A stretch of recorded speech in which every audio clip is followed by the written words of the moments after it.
কারচুপির আশঙ্কায় সরব মমতা। ভোট শেষ হওয়ার পর থেকে গণনার আগ পর্যন্ত কিভাবে রাখা থাকে ইভিএম। গণনা কেন্দ্রে কারচুপির অভিযোগে বৃহস্পতিবার তুমুল উত্তেজনা তৈরি হয় সাকাওয়াত মেমোরিয়াল স্কুলের গণনা কেন্দ্রে। স্ট্রং রুম পাহারায় বসেন মমতা বন্দ্যোপাধ্যায়। স্ট্রং রুমে কারসাজির অভিযোগকে কেন্দ্র করে বৃহস্পতিবার রাতে তুলকালাম কাণ্ড ঘটে ভবানীপুর বিধানসভার গণনা কেন্দ্র সাকাওয়াত মেমোরিয়াল স্কুলে। ইভিএমে কারসাজির অভিযোগ তুলে নিজেই গণনা কেন্দ্রে হাজির হন ভবানীপুরের তৃণমূল প্রার্থী। দীর্ঘ 4 ঘন্টা সাকাওয়াত মেমোরিয়ালের গণনা কেন্দ্রে বসেছিলেন তৃণমূল নেত্রী। অন্যদিকে ক্ষুদিরাম অনুশীলন কেন্দ্রের গণনা কেন্দ্রেও অনিয়মের অভিযোগ তুলে বিক্ষোভ দেখান তৃণমূল প্রার্থীরা। কিন্তু ভোট শেষ হওয়ার পর এবং ভোট গণনার মধ্যবর্তী সময় ইভিএম গুলি কিভাবে রাখা হয়? সত্যি কি ইভিএম এ কারসাজি সম্ভব? গণনার আগে কি কেউ ইভিএম এর কাছে যেতে পারে? ইভিএম শিল ভোটদান শেষ হওয়ার পর ব্যালট ইউনিট, কন্ট্রোল ইউনিট এবং ভিভিপ্যাট সুইচ অফ করে বিভিন্ন দলের এজেন্টদের সামনে একাধিক শিল করা হয়। এরপর এই শিলগুলি সঠিক হয়েছে তা মান্যতা দিয়ে ভোট কেন্দ্রের দায়িত্বপ্রাপ্ত আধিকারিক এবং নির্বাচনী দলের এজেন্টরা সই করে। এরপরে যদি কোনোভাবে শিল ভাঙার চেষ্টা হয় তাহলে তা খালি চোখেই ধরা পড়বে। নিরাপদে ইভিএম স্ট্রং রুমে পৌঁছে দেওয়া। ইভিএম শিল করার পর কড়া নিরাপত্তায় সেগুলো স্ট্রং রুমে পৌঁছে দেওয়া হয়। ইভিএম স্ট্রং রুমে নিয়ে যাওয়ার সময় জিপিএস এর মাধ্যমে সেই গতিবিধির উপরে নজর রাখা হয়। পাশাপাশি প্রার্থী অথবা তাদের এজেন্টরাও চাইলে ইভিএম স্ট্রং রুমে পৌঁছে দেওয়ার সময় সঙ্গে থাকতে পারেন। এরপর কড়া নিরাপত্তার মধ্যে ইভিএম স্ট্রং রুমে রাখা থাকে।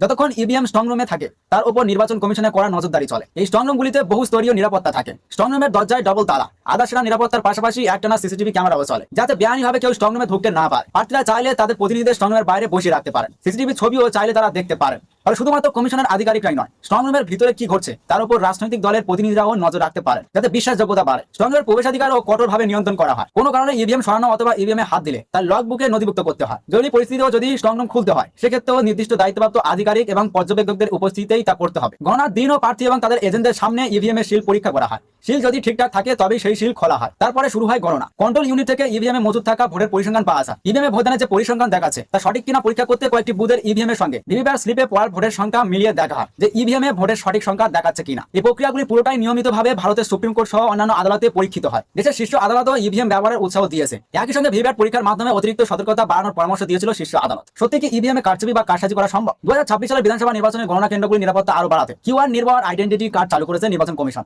আমি 4 মে ভোট গণনার দিন বাংলা, আসাম, কেরল, তামিলনাড়ু এবং পুদুচেরির গণনা কেন্দ্রে এই কিউআর নির্ভর আইডি কার্ড কাজ করবে। প্রথম 2 স্তরে গণনা কেন্দ্রে প্রবেশের জন্য 3 স্তরে পরিচয় যাচাই করা হবে। গণনা কেন্দ্রের বাইরে রিটার্নিং অফিসার প্রথমে অনুমোদিত প্রত্যেকের পরিচয়পত্র পরীক্ষা করবেন। এরপর তৃতীয় স্তরে কিউআর স্ক্যান করে গণনা কেন্দ্রে প্রবেশ করতে হবে। Returning officer, assistant returning officer, গণনার কাছে নিযুক্ত কমিশনের কর্মী, প্রার্থী, তাদের নির্বাচনী এবং গণনা এজেন্টদের এই কিউআর নির্ভর পরিচয়পত্র দিয়েছে কমিশন। গণনার আগে কি কেউ ইভিএম এর কাছে যেতে পারে? স্ট্রং রুমে তালা দিয়ে সিল করা হয়। বিশেষ প্রয়োজন এবং অনুমোদিত ব্যক্তি ছাড়া কেউ স্ট্রং রুমে প্রবেশ করতে পারে না। প্রার্থী এবং তাদের এজেন্টদের সামনে স্ট্রং রুমের সিল পরীক্ষা করে তারপরেই তা খোলা হয়। স্ট্রং রুমের এই নিরাপত্তা ব্যবস্থা নিয়ে সুপ্রিম কোর্টও সন্তোষ প্রকাশ করেছে। তবে ভিভিপ্যাট স্লিপ আরো বেশি করে মিলিয়ে দেখার সুপারিশও করেছে শীর্ষ আদালত।